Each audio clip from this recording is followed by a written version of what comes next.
자, 오늘 저희들에게 주시는 하나님의 말씀은 창세기 30장 25절에서 36절까지의 말씀입니다. 창세기 30장 25절에서 36절까지의 말씀, 저와 여러분이 한 절씩 교독하겠습니다. 라헬이 요셉을 낳았을 때에 야곱이 라반에게 이르되 나를 보내어 내 고향 나의 땅으로 가게 하시되 내가 외삼촌에게서 일하고 얻은 처자를 내게 주시어 나로 가게 하소서. 내가 외삼촌에게 한 일은 외삼촌이 아시나이다. 라반이 그에게 이르되 여호와께서 너로 말미암아 내게 복 주신 줄을 내가 깨달았노니 내가 나를 사랑스럽게 여기거든 그대로 있으라. 또 이르되 내 품삯을 정하라. 내가 그것을 주리라. 야곱이 그에게 이르되 내가 어떻게 외삼촌을 섬겼는지 어떻게 외삼촌의 가축을 쳤는지 외삼촌이 아시나이다. 내가 오기 전에는 외삼촌의 소유가 적더니 번성하여 때를 이루었으니 내 발이 이르는 곳마다 여호와께서 외삼촌에게 복을 주셨나이다. 그러나 나는 언제나 내 집을 세우리이까. 라반이 이르되 내가 무엇으로 내게 주랴? 야곱이 이르되 외삼촌께서 내게 아무것도 주시지 않아도 나를 위하여 이 일을 행하시면 내가 다시 외삼촌의 양떼를 먹이고 지키리이다. 오늘 내가 외삼촌의 양떼에 두루 다니며 그 양 중에 아롱진 것과 점 있는 것과 검은 것을 가려내며 또 염소 중에 점 있는 것과 아롱진 것을 가려내리니 이 같은 것이 내 품삯이 되리이다. 후일에 외삼촌께서 오셔서 내 품삯을 조사하실 때에 나의 의가 내 대답이 되리이다. 내게 혹시 염소 중 아롱지지 아니한 것이나 점이 있는 것이나 양 중에 검지 아니한 것이 있거든 다 도둑질한 것으로 인정하소서. 라반이 이르되 내가 내 말대로 하리라 하고 35절 36절 같이 읽겠습니다. 그날에 그가 순염소 중 얼룩무늬 있는 것과 점 있는 것을 가리고 암염소 중 흰 바탕에 아롱진 것과 점 있는 것을 가리고 양 중에 검은 것들을 가려 자기 아들들의 손에 맡기고 자기와 야곱의 사이를 사흘 길이 뜨게 하였고 야곱은 라반의 땅 치니라. 아멘. 오늘 말씀의 제목은 하나님의 셈법이라고 지어봤습니다. 셈법이 뭔지 아세요? 나눗셈, 곱셈 할 때 셈법. 그래서 셈하는 법이라는 것입니다. 자, 오늘은 여러분들과 함께 영상을 하나 보기를 원합니다. 한번 영상을 보시고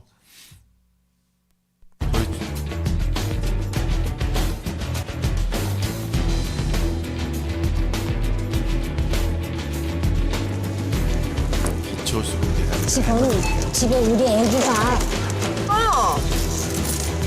나 갖다 놔. 우리 애기가 지금 기다리고 있으니까 요거 하나만 더, 요거 하나만 줘, 요거 하나. 할머니. 돈도 없는 카드 갖고 자꾸 이렇게 사갖고 난다 그래. 준다고. 애가 급해도 그렇지. 아니 이거 업무방해예요. 진짜 왜 이러세요? 얼굴 알잖아요. 얼굴을 알아도 웃잖아.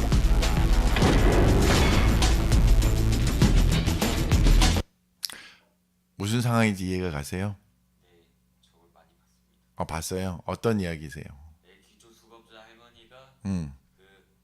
그 신생아 그 그 키우는 상황이라 가정에서 그 마트 직원이 마트 직원이 그 할머니가 그 외상을 해달라는데 외상을 못하고 그 직원이 갑질을 하는 그런 상황 가운데에서 이제 그 상황을 본 주변에 있는 시민들이 어떻게 반응할 것이냐라는 그런 이제 영상이었어요. 자, 여러분이라면 어떻게 하시겠어요? 여러분이 이제 저 점원과 그 직원과 그리고 저 할머니 이 상황들을 보고 어떻게 하시겠어요, 여러분들은?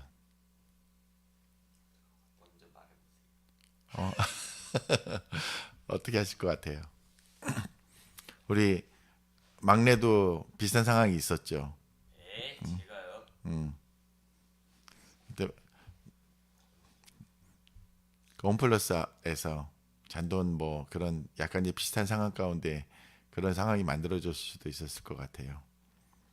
만약에 저 상황이라면 자, 우리 전도사님 어떻게 하셨을 것 같으세요? 사람이 정으로 살아야지. 그냥 너무 그렇게 하지 말고 가서 여유가 된다면 그냥 결제를 해드리지 않았을까. 굳이 별말 없이 그냥 조용히 가서 저한테 너무 그렇게 하면 안 신다고. 사람이 같이 돕고 사는 거지. 그러니까 물론 그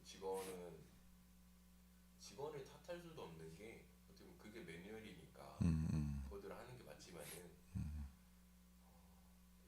조금 좋게 얘기하거나 아니면 도와줄 수도 있는 부분인데 너무 그렇게 막 하면 어떻게 되냐고. 이렇게 타일로 그냥 결제해드리고 그렇게 식으로 그냥 도와주지 않았을까. 네, 좋습니다. 우리 막둥이 같은 경우는 어떻게 예, 저 직원한테 한 소리 했을 것 같은데 뭐라고 한 소리 했겠습니까? 그쪽 말이 틀린 건 아닌데 그렇게 말을 심하게 하시네. 가가지고 또 할머니의 이제 편을 좀 들어주고 싶은 마음이 있는 거죠. 근데 아까 보니까 이제 사람들이 서로 막 이제 쳐다보고 있는 그런 모습들을 보였죠. 맞아요. 근데 여러분들이 이야기했던 부분들대로 그런데 쉽지 않은 것 같아요. 저런 용기를 낸다라는 게. 그래서 저 프로그램 자체도 그래 그 부분들을 갖다가 상정을 해놓고 우리 이제 용기를 내서 그대로 행동하는 사람이 나타나는 것을 기다려서 그 사람을 칭찬해 주는. 그래서 우리가 전체적인 사회가 그러한 조금 더 따뜻한 사회를 만들어 보자라는 그러한 이제 내용이었습니다. 그래서 결과가 어떻게 되는지 한번 좀 보고 말씀을 나누도록 하겠습니다. 어떠셨어요? 보시면서 여러분들이 예상했던 대로 저런 반응들이 나온 걸 보니까 어때요?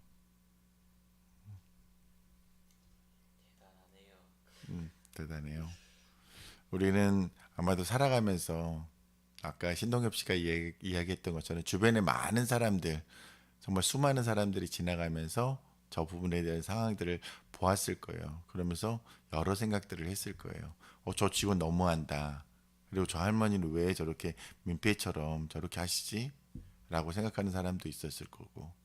그런데 저렇게 몸을 움직여서 자기의 마음뿐만 아니라 행동했던, 그러면서 자기가 손해를 보면서 자기가 대신 누군가를 위해서 대신 결제를 해주는 그런 부분들을 보면서 저희들의 마음 가운데 어떤 부분이 있었나요?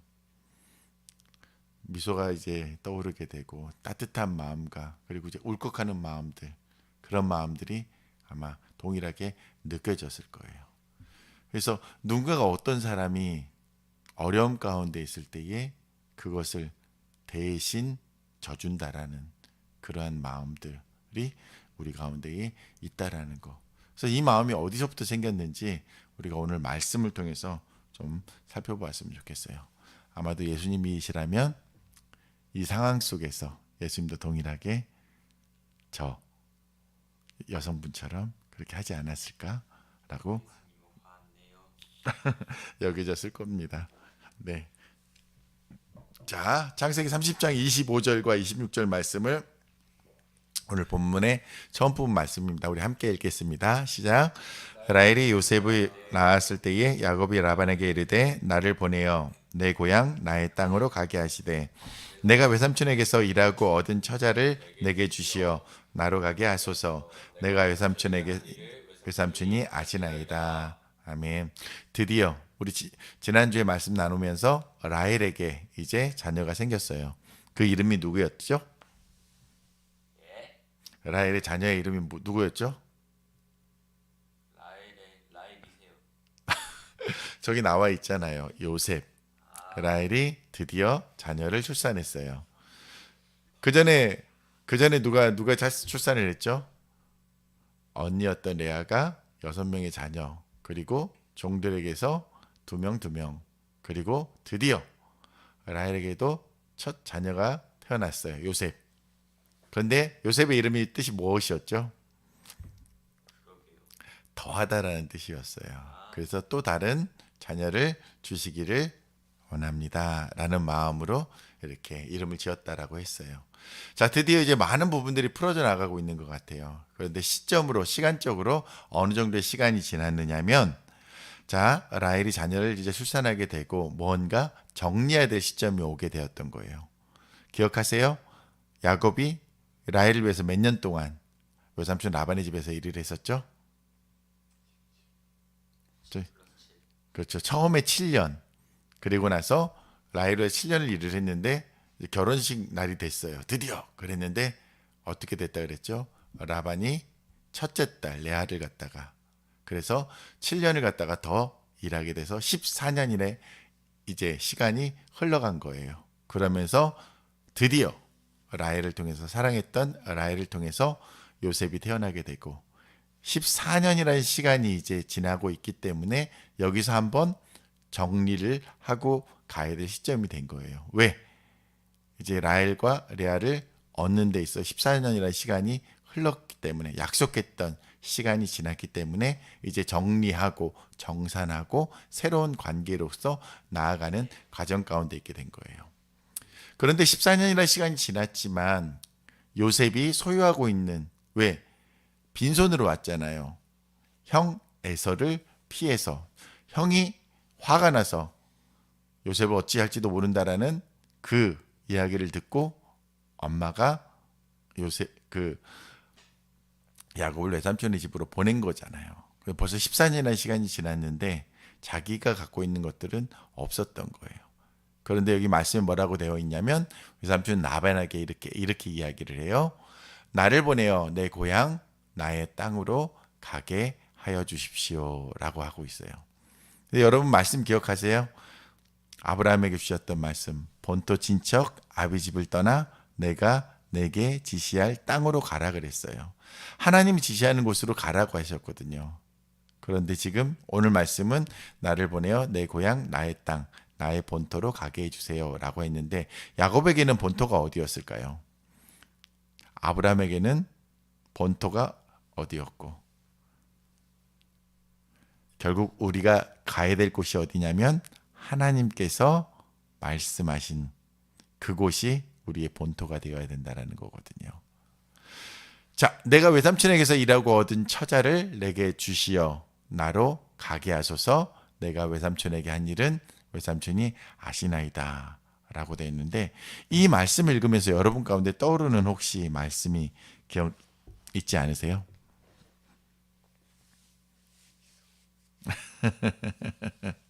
저 그림을 보면 무슨 그림이 보이세요? 그림이 무슨 모습이세요? 저거 모세. 그렇죠. 모세가 어떤 모습? 어디로부터 나오는 거였어요? 바다 사이. 아, 그렇죠. 바다 사이 길을 가는 거예요. 애굽의 그렇죠. 출애굽, 애굽을 탈출하는 그 가운데에 있었던 거예요. 자, 근데 보세요. 14년이라는 시간이 흘렀어요. 그리고 외삼촌 라반에게 무엇이라고 얘기하냐면 나를 가게 하라라고 하거든요. 근데 어떻게 됐을까요? 바로 갔을까요? 바로 갔을까요? 안 갔을까요?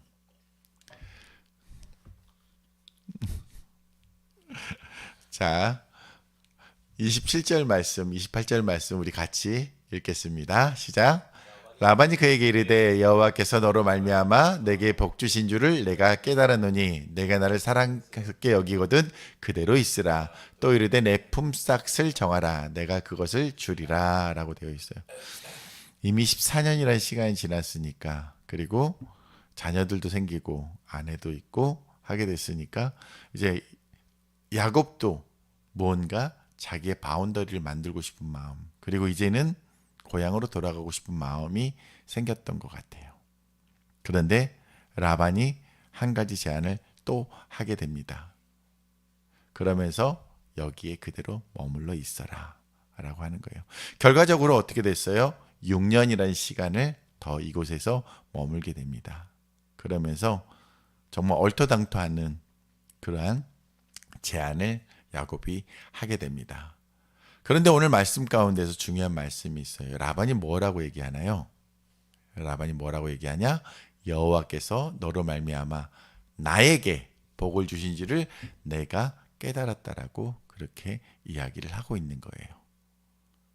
그러면서 이제는 너에게 내가 정당한 품삯을 줄 테니까 너가 무엇을 얻기 원하는지 너에게 구하라 라고 이야기를 하고 있습니다. 자, 우리는 이 시간적인 부분, 야곱이 보냈던 시간적인 부분을 보면서 한번 이런 부분을 생각해 봤으면 좋겠어요. 혹시나 우리 가운데에 부당하게 그렇게 여겨지는 일들이 가끔씩 이건 아닌데 내가 이걸 왜 해야 되지?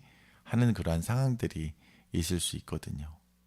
야곱도 마찬가지였을 거예요. 야곱이 지금 형을 피해서 형이 나를 죽일지도 모른다라는 그런 위협에 도망을 와서 단신으로 아무것도 없이 이제 나그네로서 이방인으로서 14년 시간들을 살아왔단 말이에요. 근데 거기서 살아내기 위해서는 어쩔 수 없었어요. 그래서 14년이라는 시간을 보냈는데 또 6년의 시간을 갖다 보내야 된다고 했을 때에 야곱의 마음 가운데 어떤 마음이 들었겠냐라는 거예요. 아마 이건 아닌데 라고 생각을 했을 거예요. 그런데 다행스럽게도 라반이 이번에는 품삯을 주겠다라고, 너가 일한 대가를 갖다가 내가 주겠다라고 이야기를 하고 있는 거예요. 이 시간들을 보면서 우리가 하나님의 관점에 대해서 조금 더 생각을 해보기를 원해요. 하나님께서 우리 가운데에 어떤 환경 가운데에 이렇게 놓으실 때가 있거든요. 근데 그것이 내가 받아들여지지 않을 때도 있어요. 그런데 그 시간을 묵묵히 지내다 보면 결국 이러한 때가 온다라는 것을 오늘 야곱을 통해서 저희들이 한번 살펴보게 되는 것 같아요. 그 시간들이 어느 정도 시간이 지나고 나니까 이제는 정당한 대가를 받을 수 있는 그러한 시점이 이르고 있다는 거예요. 그리고 오늘 말씀에 나와 있던 것처럼 라반이 미미하겠지만은 내가 복을 받는 것이 야곱을 통해서구나. 야곱이 여기 있기 때문에 야곱이 믿는 그 하나님으로 인하여서 그 복이 내게 흘러가고 있구나 라는 것을 고백하고 있는 장면이거든요. 그래서 우리가 속해 있는 공동체 가운데에 어떻게 행해야 되는지에 대해서 야곱을 통해서 라반을 통해서 다시 한번 확인해 보게 됩니다. 그래서 여러분이 머물고 있는 그 모든 곳에서 여러분들이 야곱과 같은 그러한 복의 전달자로서 역할을 하기를 예수님의 이름으로 축원합니다. 왜냐? 이 말씀이 이루어지는 것이거든요. 창세기 12장 3절 말씀 우리 같이 읽겠습니다. 시작. 너를 축복하는 자에게는 내가 복을 내리고 너를 저주하는 자에게는 내가 저주하리니 땅의 모든 족속이 너로 말미암아 복을 얻을 것이니라 하신지라. 아멘. 오늘 조나단 선사님이 아까 기도했던 것처럼 저희가 순자교회 성도들이 머무는 곳이 어디라고요? 땅끝이라고요. 그래서 이곳에서 만나는 모든 사람들에게 우리의 역할이 무엇이 되어야 되느냐? 하나님의 그 복을, 그 축복을 그렇게 전달하는, 나누는 그러한 전달자로서의 역할을 하기를 예수님의 이름으로 축원합니다. 자, 우리 한번 생각해 봅시다. 그러면 여러분들은 각자 있는 중학교에서 그리고 MUB를 하고 있는 과정 가운데에서 일하고 있는 NGO에서 각자 어떤 역할을 하고 있습니까? 네. 그러게요. 제가 뭔 역을 하고 있는지 모르겠네요. 그 볼링 클래스에서는 어떤 역할을 하고 있어요? 네. 나이 제일 높은. 나이가 제일 많아요? 고등학생들은 없어요? 제일 형의 역할을 하고 있군요. 거기에서 그럼 나이가 많은 사람으로서 어떤 역할을 하고 있나요? 그러게요. 그리고 이제 믿는 사람으로서 어떤 역할을 하고 있나요? PPT 동사무사고 기원을 교회. 볼링 클럽에서. 그러게요. 한번 고민해 봤으면 좋겠어요. 그런데 제가 그 지도해 주시는 프로님을 만났을 때에 감사의 말씀을 전해 주셨어요. 저한테. 우리 막내가 그곳 가운데에서 너무 그러니까 잘 키운 아이를 보내주셔서 감사하다라는 이야기를 또 해주셨거든요. 그러면서 그러면서 이제 다른 아이들보다 코치님을 갖다가 이제 프로님을 먼저 챙겨주는 이제 그런 부분의 모습들도 많이 보면서 너무 감사했다라고 이제 이야기를 해주시더라고요. 그래서 그러한 모습들이 이제 지도해 주시는 분에게도 힘이 되고 또 보람도 되고 하는 것에 대해서 느낄 수 있었습니다. 우리 전사님은 어떤 역할을 하고 계시나요? 학교에서 공부할 때 줌으로 수업도 이제 녹화해서 보내주고 어떻게 보면 섬김의 자리 가운데 있는데 그게 사소한 거지만 굉장히 귀찮습니다. 그래도 누군가에게는 이제 그 섬김으로 조금 더 좋은 수업 들을 수 있는 그런 환경을 좀 제공하고 있는 것 같아가지고 그렇습니다. 네, 맞아요. 아까도 신동엽 씨가 얘기했던 것처럼 우리가 어떻게 보면 오지랖일 수 있는 그런 부분들이거든요. 이제 간섭하지 않아도 되는 부분이긴 한데 어찌 보면은 하나님께서는 우리 가운데에 그러한 셈법을 우리에게 주시는 것이 아닌가. 내가 좀 귀찮긴 하지만 나의 이 작은 섬김을 통하여서 조금 그 환경 가운데 오지 못하고 있는 공부하고 싶지만 이제 그런 분들을 위해서 이제 그 길들이 열어지고 있는 것이거든요. 그래서 그런 부분들에 대해서 저희가 생각해 봤으면 좋겠습니다. 자, 너희는 세상의 빛이요, 너희는 세상의 소금이다 라고 얘기하셨던 부분들이 저희가 아까 젠틀맨 그 영상을 보면서 그 여성분의 반응을 보면서 우리의 마음이 따뜻해지고 울컥했던 그런 마음들이 있었던 것처럼 그래서 그 모습을 보면서 우리 가운데 있었던 것처럼 우리가 세상 가운데에서 살아가면서 빛과 소금으로서의 역할을 해나갈 때에 이 세상에 따뜻함들을 줄 수 있는 그것이 된다라고 여겨집니다. 자, 창세기 3장 29절 30절 말씀 우리 같이 읽겠습니다. 시작. 야곱이 그에게 이르되 내가 어떻게 외삼촌을 섬겼는지 어떻게 외삼촌의 가격을 쳤는지 내가 오기 전에는 외삼촌의 소유가 적더니 번성하여 때를 이루었으니 내 발이 이르는 곳마다 여호와께서 외삼촌에게 복을 주셨나이다. 그러나 나는 언제나 내 집을 세우리이까 라고 되어 있어요. 자, 야곱이 여기서 자신의 성실에 대해서 이야기를 하고 있어요. 자, 성실에 대해서 뭐라고 얘기하고 있어요? 내가 어떻게 외삼촌을 섬겼는지 외삼촌은 아실 것입니다. 그리고 내가 외삼촌의 가축을 어떻게 쳤는지도 외삼촌이 아실 것입니다. 그리고 내가 오기 전까지 외삼촌의 그런 소유가 굉장히 적었는데 이제 나로 인하여서 내가 이곳에 열심히 섬김으로 인하여서 번성하고 때를 이루었으니 내 발이 이르는 곳마다 여호와께서 하나님께서 외삼촌에게 복을 주셨나이다 라고 그렇게 이야기하고 있어요. 여러분들이 섬기는 곳 가운데에 이렇게 이야기했으면 좋겠어요. 내가 성실히 일했습니다. 근데 그것으로 끝나면 안 돼요.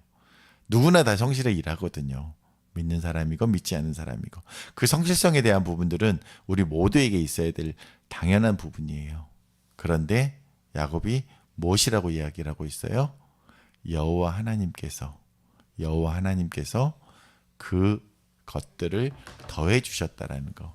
결국 하나님께서 이 일들을 하셨다라고 하나님께 영광을 돌리는 것이 우리의 자세라는 것입니다. 그래서 오늘 또 이제 이 말씀 가운데서 그런데 야곱이 굉장히 이상한 요구를 해요. 품삯으로. 자, 어떤 요구를 하는지 우리 말씀을 한번 읽겠습니다. 31절, 32절 말씀입니다. 시작. 라반이 이르되 내가 무엇으로 내게 주랴? 야곱이 이르되 외삼촌께서 내게 아무것도 주시지 않아도 나를 위하여 이 일을 행하시면 내가 다시 외삼촌의 양떼를 먹이고 지키리이다. 오늘 내가 외삼촌의 양떼에 두루 다니며 그 양 중에 아롱진 것과 점 있는 것과 검은 것을 가려내며 또 염소 중에 점 있는 것과 아롱질 것을 가려내리니 이 같은 것이 내 품삯이 되리이다. 이거 정말 황당한 이야기예요. 일반적으로 양은 어떤 색을 갖고 있죠? 양은 무슨 색이에요? 그렇죠. 염소는 검정색. 그렇죠? 대개는 거기 점박이가 있지 않아요. 달마시안처럼 강아지 달마시안 강아지처럼 점박이는 거의 못 봤던 것 같아요. 그렇죠? 그래서 일반적으로 우성은 우성을 갖고 있는 것이 단색으로 되어 있는 양은 화이트, 염소는 흑색이거든요. 그런데 여기서 지금 야곱이 구하고 있는 것이 있어요. 그 중에서 점박이를 이제 제가 갖겠습니다라고 하는 거거든요. 좀 희한하지 않으세요? 여러분들이 뭔가 네가 결정해라고 했을 때 여러분들 어떤 결정을 하겠어요? 좀 더 쉽게 구할 수 있는 것들을 구하겠죠. 그렇죠? 내가 일을 해가지고 5개를 얻을 수 있어요. 그리고 내가 똑같은 일을 해서 하나를 얻을 수 있어요. 그럼 여러분들은 어떤 거를 구하겠어요? 5개 아니면 1개? 당연히 5개를 구할 수 있거든요. 그런데 야곱은 지금 그렇게 요구하지 않고 있습니다. 자, 그러면서 외삼촌 저에게 아무것도 주시지 않아도 돼요. 그런데 이제부터 제가 정하는 방식대로 그렇게 주기로 약조하십시다 라고 하는 거거든요.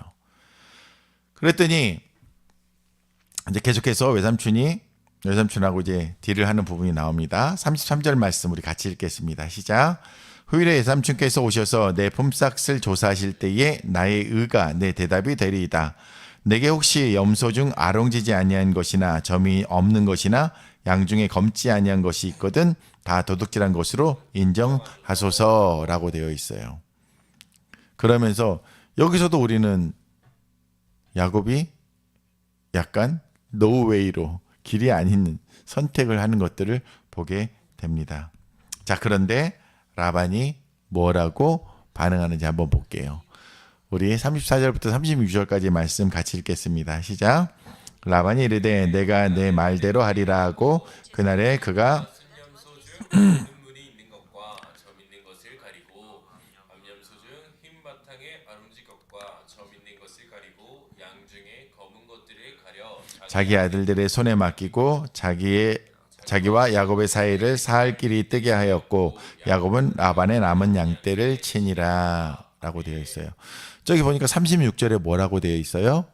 야곱과 라반의 그 사이를 얼마? 사흘 길을 뜨게 했다라는 거거든요. 그래서 굉장히 먼 거리예요. 4일 동안 갈 수 있는 거리이기 때문에. 그래서 이 양떼가 서로 섞일 수 있을까요? 없을까요? 불가능하거든요. 그래서 라반이 보기에도 이 계약 조건은 누구에게 유리하다? 자신에게 유리한, 너무나 자신에게 유리한 조건인 거예요.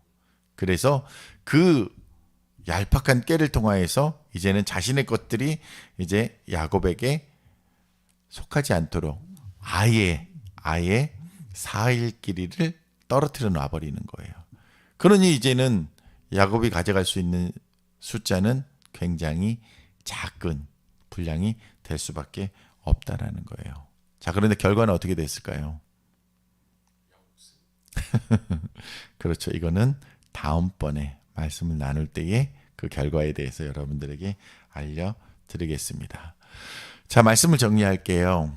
자, 여러분 아까 제가 말씀드리고 싶었던 오늘 말씀의 주제는 그 젠틀맨 영상이 다 나와 있던 것 같아요. 그리고 감사하게도 여러분들은 그 젠틀맨 영상과 동일한 답변을 해주셔서 네, 너무나 감사했어요.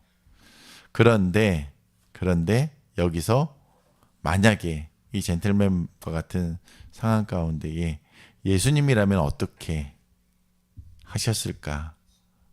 라는 부분이에요. 예수님이라면 어떻게 하셨을 것 같으세요? 아까 그 상황 가운데에서.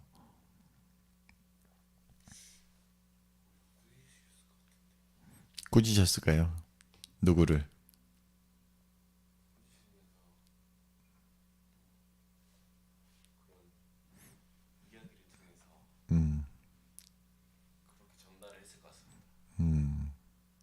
맞아요.